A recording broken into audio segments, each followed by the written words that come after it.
Riding a cycle is something that you probably don't even think about. Most of us learn how to ride a cycle as a child, and you probably don't even remember when exactly you learned how to ride a cycle or the experience of riding a cycle. But that's not the case for all of us, and for my wife Mamta, that wasn't the case. She never learned how to ride a cycle. The last couple of weeks we've been going through the experience of riding a cycle. So today I thought I'd share with you guys some of the ways that we figured out how to best learn to ride a cycle later in life, in your 30s. Usually how people learn is that there's somebody running along with you, but that really wasn't feasible for us. So the first step is we found a hill where the incline wasn't too steep, but that would give enough momentum for Mamta to figure out balance. Mamta would go to the top of the hill. She'd come down without trying to touch her legs to the floor. So of course the first 20 or 30 times she couldn't help but touch her feet to the floor, but after that she kind of got the hang of it. So that was the first day. We put about half an hour of time into doing that, and she was successful in almost coming down all the way without touching her feet. So on the second day we were back at the hill, and Mamta finally was able to come down the hill without touching her feet. So this is important because this is where you learn to handle the bike when you have momentum. And that is far easier to do opposed to when the bike is stationary. Pedaling and all these things actually add disturbances to the weight distribution of your bike. So it's even harder to figure out the balance when you're trying to do that.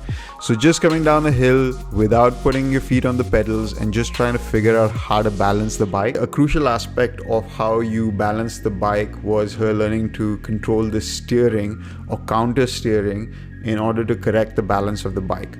So if you feel like the bike is falling to the left, then you need to turn your steering to the left. It's kind of like the opposite of what you'd expect, but the wheel kind of corrects for the imbalance of the bike, and that's what allows you to stay balanced. So that was an important thing that kind of clicked in Mamta's brain, and then she was able to do it. Now once Mamta was able to come down the hill without touching her feet to the floor, we decided to let her try to put her feet on the pedals. So this was much quicker. I think within 4 or 5 tries she was able to put both her feet on the pedals and come down the hill. She was still extremely nervous because I think the hill that we chose was quite steep and she was coming down pretty fast. I started teaching her how to use the brakes and to control her speed as she was coming down, and then she started feeling a lot more comfortable and was able to put her feet on the pedals. That was the end of day 2. Now she was comfortable coming down a hill with her feet on the pedals, and that was another 45-minute session or so. And so we're about 1 hour and 15 minutes into this. Now on day 3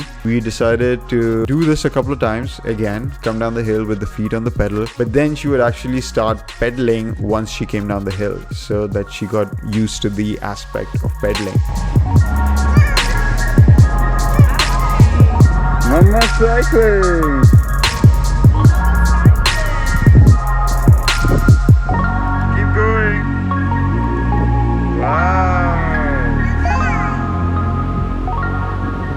This was far easier than any of the previous steps because you're already in momentum, and she was able to continue pedaling. So we tried this a couple of times, easy peasy. So the next step was to try to get her to go without the assistance of the hill. So from a standstill on flat ground, just using the pedals. So this took a little bit of time, about half an hour to 45 minutes. And then she was able to get it going. So the idea is to try to keep your pedal for your dominant foot like about 3/4 of the way up, so when you press down you get enough momentum so the bike starts moving.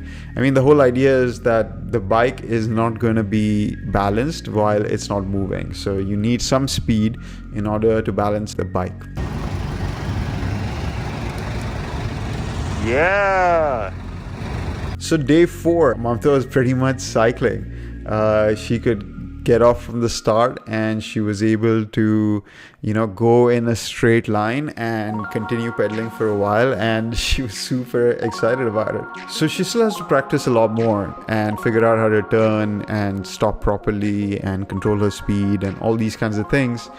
But at the end of the day, now she can actually get on a cycle and start moving, and I think with a couple of more days of practice she should be good enough to the point where we can go for a cycle ride together.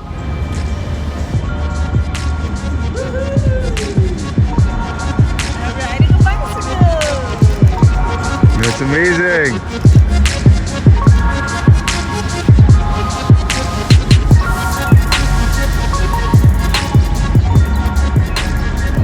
Alright babe, are you happy? You can ride a cycle now? I'm so excited. I feel like a kid. And any advice for people who are looking to ride a bike?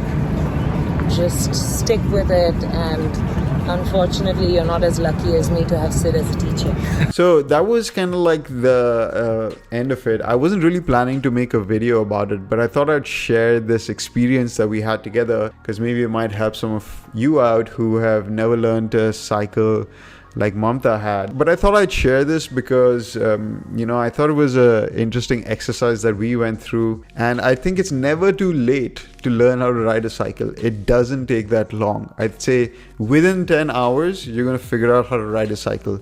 It might seem intimidating at first, but it's really not that difficult.